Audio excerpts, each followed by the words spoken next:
இதுதான் உண்மையான ஒரு காரியம். இந்த அறிவை குறித்து நீங்கள் படிக்கும் போது இந்த அறிவு உண்டான உடனே உங்க சூழ்நிலையெல்லாம் மாறிடும். தேவன் பெரியவர்கிற உண்மையான அறிவு வெளிப்படுத்தல் உங்களுக்குள்ள ஸ்ட்ராங்கா உண்டாயிருச்சுன்னா அந்த சூழ்நிலை அந்த நிமிஷம் மாறி போயிடும். அதுக்கு நல்ல உதாரணம் வாசிங்க. தானியேல் 3ஆம் அதிகாரத்தில் படிக்கிறோம் 25, 26 ஆகிய வசனங்கள்.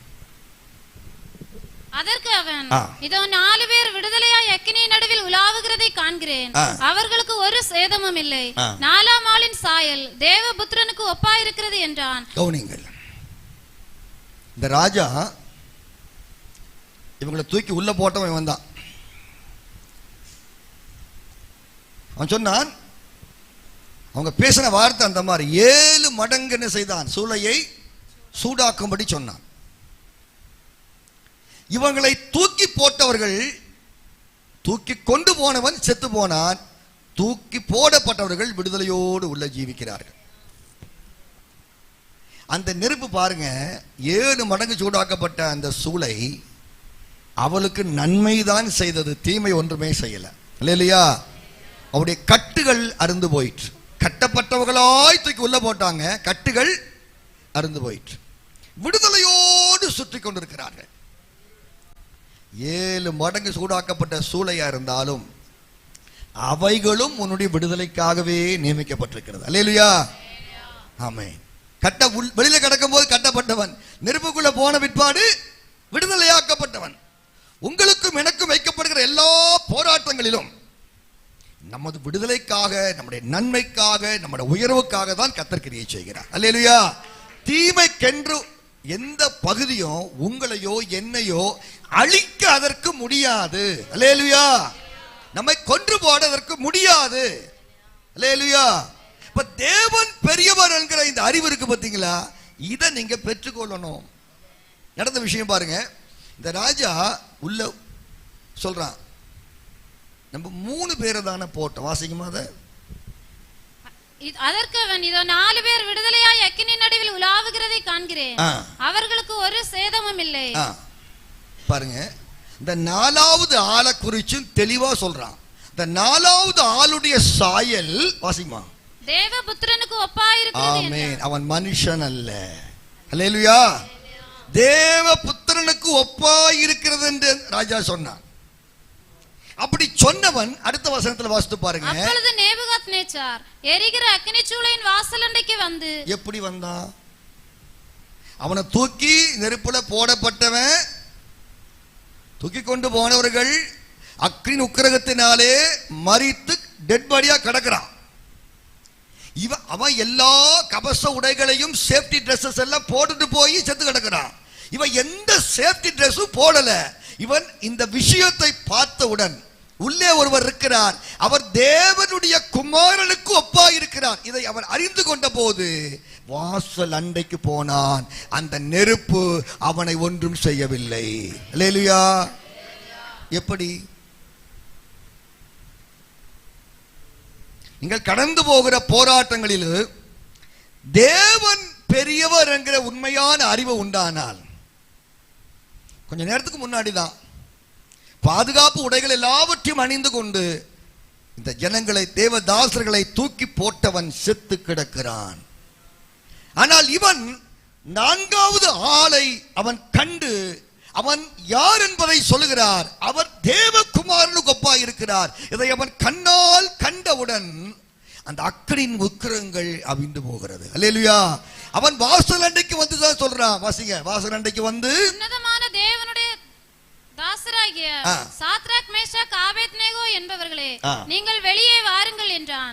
அப்பொழுது சாத்ராக் மேஷாக் ஆபேத்நேகோ என்பவர்கள் அக்கினி நடுவிலிருந்து வெளியே வந்தார்கள். அல்லேலூயா. பாத்தீங்களா? இப்ப அக்கினியின் வாசல், அவங்க அதாவது முன்னாடி போன வாசல் அண்டை கூட அவன் போகல, இங்கிருந்து தூக்கி போட்டான். ஆனால் வாசல் அண்டைக்கு வருகிறான். அந்த நெருப்பு இவர்களை ஒன்றுமே செய்யவில்லை. அல்லேலூயா. உங்களை சுற்றி நடக்கிற பிரச்சனைகள், ஆமென், போராட்டங்கள், நெருக்கடிகள் நடுவிலே கர்த்தர் பெரியவர் என்கிற ஒரு உணர்வு, அறிவு, வெளிப்படுத்தல், வெளிச்சம் உண்டாகுமானால் அந்த நிமிஷத்தில் அக்கினியின் உக்கிரங்கள் அவிழ்ந்து போய்விடும். அல்லேலூயா. நீங்கள் வாசல் அண்டைக்கு போகலாம், அந்த நெருப்பு உங்களை ஒன்றுமே செய்ய. அல்லேலூயா. அப்ப தேவன் பெரியவர்ங்கிற அறிவு மட்டும் நமக்கு போதாது, அவரை நீங்கள் பெரியவராய் காண வேண்டும். அல்லேலூயா. அதான் முக்கியம். டெக்ஸ்ட் புக்கில் படிக்கிறோம், பிள்ளைகள் சொல்றாங்க, படிக்கிறாங்க, கரும்பு இனிக்கும் பாவக்காய் கசக்கும். அப்படி படிக்கிறவனுக்கு கரும்பு இனிப்பு பத்தி அவனுக்கு ஒண்ணுமே தெரியாவிட்டால் எப்படி? நம்ம சும்மா கர்த்தர் பெரியவர்கிற அறிவை மட்டுமல்ல, உணர்வு பூர்வமாய் அதை ஏற்றுக்கொள்கிற, அதை காண்கிற, ருசிக்கிற ஒரு அனுபவத்தை வேதம் நமக்கு போதிக்கிறது. அல்லேலூயா. அந்த இடத்துல நீங்க வரணும்னு கர்த்தர் விரும்புகிறார். அல்லேலூயா. கர்த்தர் பெரியவர் தான், ஆனால் ஒரு பெரியவர் என்பதை உணர்ந்து கொள்ள வேண்டும். கர்த்தர் சொல்றாரு, கர்த்தர் நல்லவர் என்பதை. ஆமென். அவர் இது ஒரு உண்மையான ஒரு ஜீவிதம். கர்த்தர் பெரியவர் என்கிற ஒரு காரியத்தை ஒரு மனிதன் எப்படி, எங்கே அவன் காண்கிறான்? வாசிங்கள். இதை கண்ட ஒருவன் சொல்லுகிறான். வாசிங்க, சங்கீதம் 68 அதிகாரம் 35 வசனத்தை வாசிக்கும் போது, உமது பரிசுத்த ஸ்தலங்களில் இருந்து பயங்கரமாய் விளங்குகிறீர். இஸ்ரவேலின் தேவன் தம்முடைய ஜனங்களுக்கு பலனையும் சத்துவத்தையும் அருளுகிறவர். கர்த்தரை பயங்கரமானவராய் கண்டான். எங்க? தாவீது எங்க கண்டான்? பரிசுத்த ஸ்தலங்களிலே. அல்லேலூயா.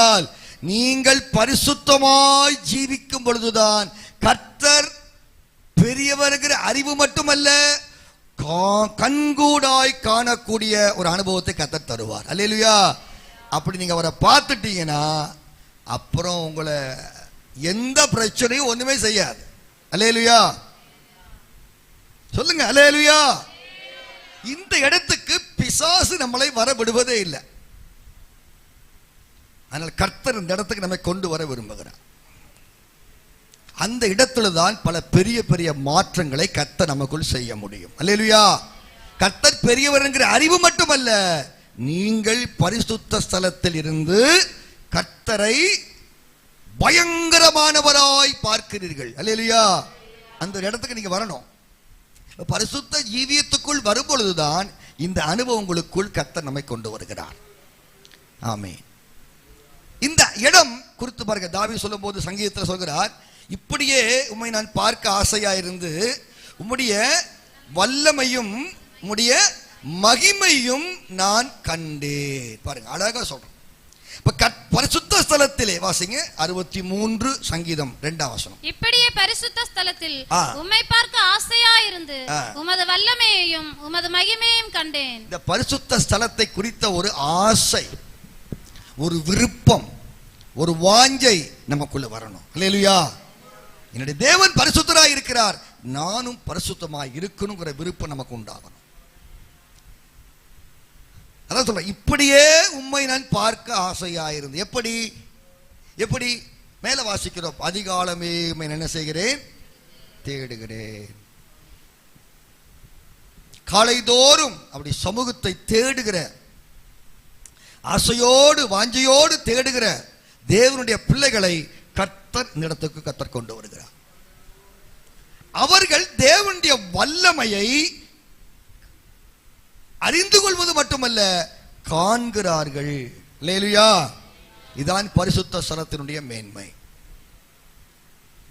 இந்த பரிசுத்த ஸ்தலத்திலே அவன் வல்லமையை நான் கண்டேன், மகிமையை நான் கண்டேன் என்று சொல்லியிருக்கிறான்.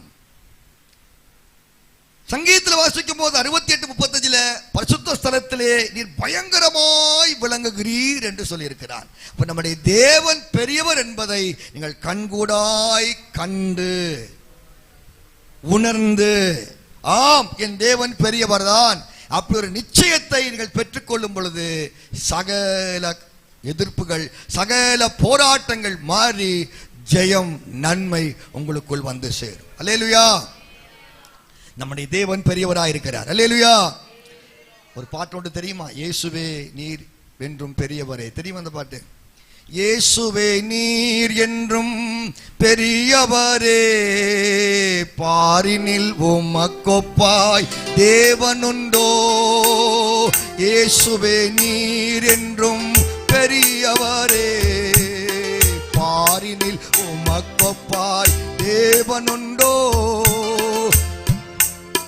தேவன் பெரியவர், அந்த ஒரு அறிவு உண்டாயிருச்சுன்னா உங்களுடைய வாழ்க்கையில கர்த்தருடைய வல்லமையான ஒரு கரம் உங்களோடு இருப்பதை நீங்கள் காண முடியும். அல்லேலூயா. பாருங்க, இந்த இடத்துல நீங்க படிக்கும்போது பழைய நாட்களிலே ஊழியம் செய்ததான ஊழியர்கள் கர்த்தருக்கு பரிசுத்தம் என்கிற பொற்பட்டத்தை தங்கள் நெற்றிகளிலே கட்டி கொண்டவர்களாக ஊழியம் செய்தார்கள். அல்லேலூயா. இப்படிப்பட்டதான பரிசுத்த வாழ்க்கை அவனுக்கு இருந்திருக்க சந்தர்ப்பமே கிடையாது. ஆனால் அது ஒரு நிழலா இருக்கிறது. உண்மை பொருள் இங்கே இருக்கிறது. கர்த்தருக்கு நம்முடைய சிந்தனைகள் பரிசுத்தமாய் காணப்பட வேண்டும். அவங்க எழுத்தின்படி என்ன செய்தார்கள்? ஒரு பொன்னினால் செய்யப்பட்ட தகடுகளில் கர்த்தருக்கு பரிசுத்தம் என்கிற அந்த எழுத்துக்களை முத்திரை வெட்டாக வெட்டி இள நீல நாடாவினால் கட்டி கொண்டார்கள். நம்முடைய சிந்தை பரிசுத்தமாய் இருக்கும் பொழுது, இளநீல நாடா என்பது தேவனுடைய தூய்மையான அன்பை காண்பிக்கிறது. நம்முடைய வாழ்க்கையில் இந்த ரெண்டு காரியங்கள் இணைந்து வரும் பொழுது அவர்கள் செய்த அந்த ஊழியத்தை குறித்து படிக்கிறோம். பென்யமீனை குறித்து வேதத்தில் வாசிக்கிறோம். அவன் பீறுகிற ஓநாய்.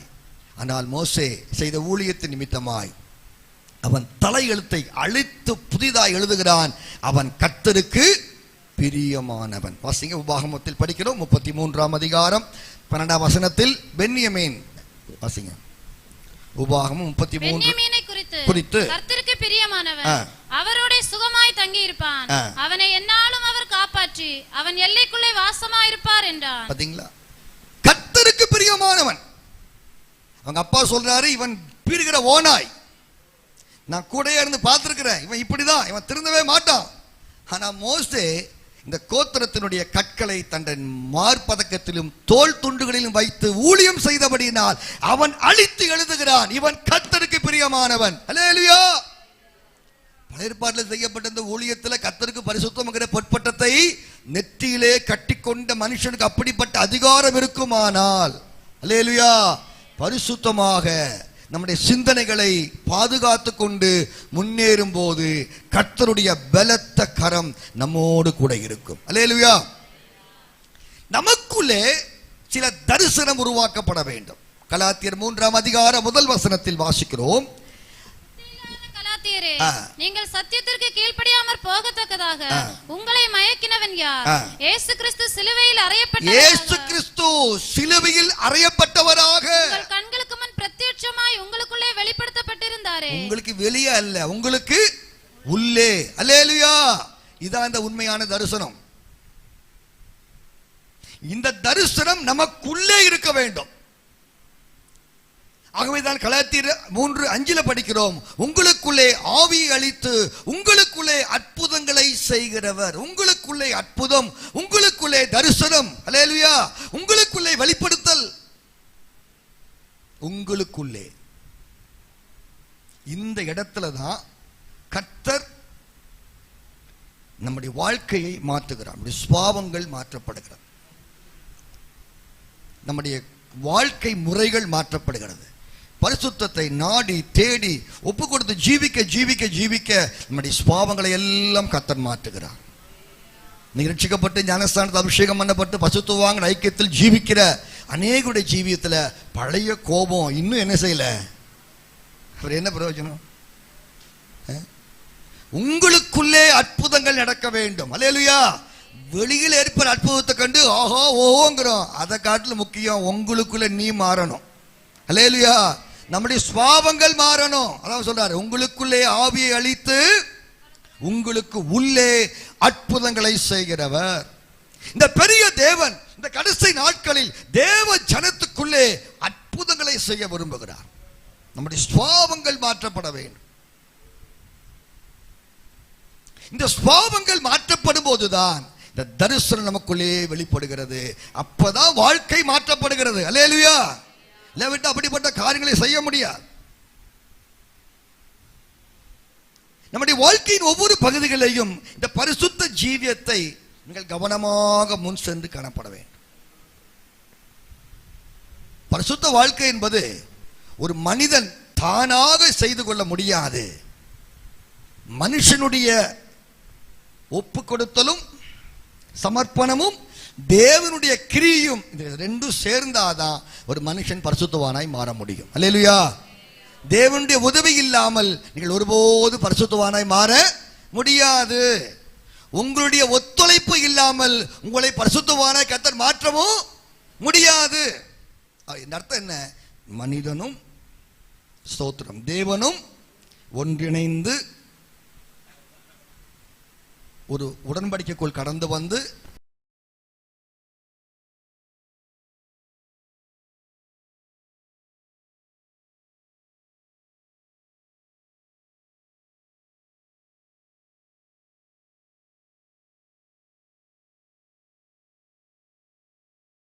நான்வெஜ் சாப்பிட்டுக்கிட்டு போனா என்ன செய்யாது? அங்க இணங்கு. அது அட்ஜஸ்ட்மெண்ட். ஆனால் இணங்குதல் என்பது அவருடைய உறவு, அவருடைய உன்னத அனுபவம் எனக்கு தேவை. அவருக்கு அது பிடிப்பதில்லை, எனவே அது எனக்கும் வேண்டாம். அல்லேலூயா. நம்முடைய தேவன் தீமையை பார்க்க மாட்டாத பரிசுத்தம் உள்ள தேவன், சுத்த கண்ணுடையவர். எனக்கும் அவ்விதமாகவே இருக்கட்டும். அல்லேலூயா. இதுதான் இணங்குதல். இன்னைக்கு அநேகர் இந்த தேவனுடைய வல்லமையின் பகுதியை பார்க்க முடியாம போற காரணம், கர்த்தரோடு அட்ஜஸ்ட் பண்ணி போக விரும்புறீங்க. சில காரியம் சொல்லுவாங்க, சில பிரச்சனை வரும்போதெல்லாம், நான் கிறிஸ்தவன் ஆயிட்டேன், பைபிளை தூக்கிட்டேன், நான் பழைய ஆளா இருந்தா என்ன அர்த்தம்? அவங்க இன்னும் என்ன செய்யல? அட்ஜஸ்ட் பண்ணதான் அவங்க கிறிஸ்துவ வாழ்க்கை ஓடுது. இணங்குதலில் அவங்க வரவே இல்லை. அல்லேலூயா.